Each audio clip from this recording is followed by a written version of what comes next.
Hello friends, welcome back to the mini video guys and my YouTube channel guys. Today friends we are going to talk about guys how can we own guys OTG connection in our Infinix phone device. Friends we want to own guys your phone OTG connection. So friends you can own it and friends now let's see how can we own guys phone OTG connection in our Infinix phone device. Today friends we will talk about it.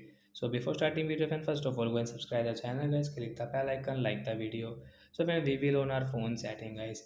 After on phone setting, guys, how can we on guys OTG connection guys? You can see this type of setting in your Infinix phone. So once you can see guys your phone, this more connection guys tap here.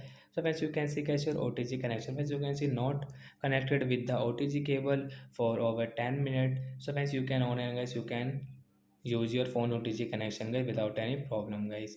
So after on guys when your work will done, so guys you want to off, so guys you can off from here also your OTG connection.